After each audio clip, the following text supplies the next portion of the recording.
Hey, so just before we get into the video, I want to let you know that I've been sitting on this for a couple of months because I wasn't sure how I felt about putting up something like this. So just understand, as you can see from the title, that this is a very, very biased review. It's an opinion piece, but they're all opinion pieces, but I have a very strong opinion about this one in particular. And it's not so much about the sneaker itself, it's about the brand. So just know that going in. If you watch my channel, you've seen any of my reviews, you know, well, there's a lot of shoes that I don't review, but there's only one brand that I don't review consciously, and that's Nike. Hey folks, Eric here from DirtyOldSneakers.com, and today I'm going to be talking to you about the Nike Pegasus 37. I'm conflicted about this. I'm conflicted about talking about Nike. On the one hand, I think that the company uses its brand and its cachet in the world to do some really good things. On the other hand, they've been, in the running world, they've been associated with some of the worst things.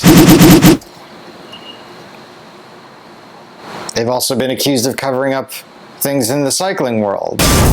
So I'm conflicted, but I'm going to talk about the Pegasus 37 because a lot of people have been asking about them, and there's not very many shoes that have gotten to the 37th iteration. So they've got to be doing something right?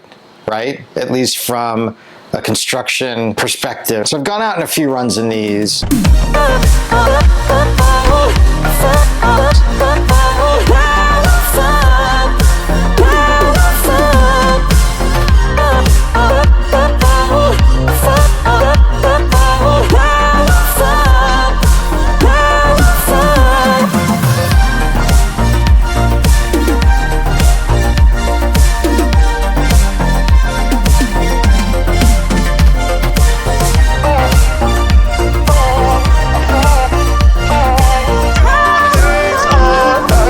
Talk about the construction of the shoe first. First of all, it is a neutral shoe. The basics, it's a neutral shoe.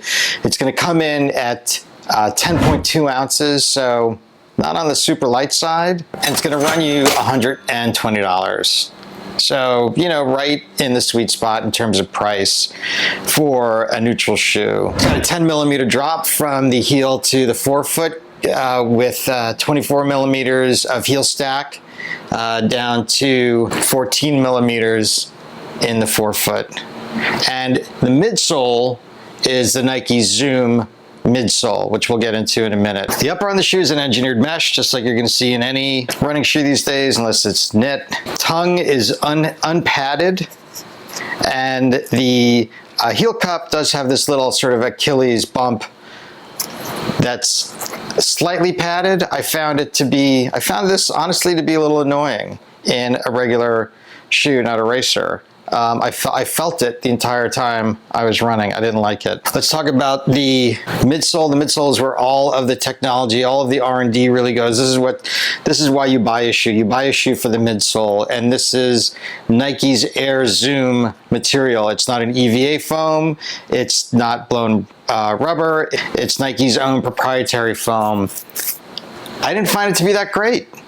I didn't find it to be as reactive as I'd hoped it would be. It was definitely giving me energy back that I was putting into it, but I didn't see what the magic was here. The thing about the Pegasus is that it has the Nike Air Zoom unit in the forefoot. That's this little pod of, like an airbag. It's got a little airbag right here, and it's supposed to give you, you know, reaction. I didn't notice it. Honestly, I'd rather have gel than the airbag. I find the gel to be more responsive. Outsole is blown rubber, nice and grippy in wet and dry conditions. I didn't have any issues with it whatsoever. Let's talk about the fit a little bit. Nike says they run true to size. I always go up a half a size in my running shoes, and I still get black toenails, so I wear them as a badge of honor. But I always go up a half size, and I found the toe box on this to be really snug. I found it more on my left foot than my right foot, so obviously I have different size feet, but I found that the toe box was too constricting for me, even at a half size up. It does have an exaggerated stack height. I mean, going from 24 millimeters is a decent amount of stack in the back down to 14, so you're definitely going to feel a little bit of a nice, roll off on this. Quick FYI, I bought these for myself. Nike did not, clearly Nike didn't send these to me. They're obviously not going to see this before I put it up, and I did spend my own money on it. So if you wouldn't mind, if you're looking for a pair of the Pegasus 37s, I did put a link down below to get a pair, but just know that that does go to my Amazon associate account. So I'm going to get a couple of shekels from each of those sales. It just goes to fund the channel. I'd appreciate it if you use that link if you want to buy this shoe. People are going to use this for their daily runs. They're going to use it for their speed training, I guess. So that's about it, folks. If you like this video, smash that like button below. Get it up into the YouTube algorithm a little bit more. And if you like gear reviews, race reviews, or anything endurance sports related, I'm your guy. Please hit the subscribe and the bell next to it so you get notified when I put new videos up just about every week. I appreciate you tuning in. Thank you so much for watching, and I'll see you next time.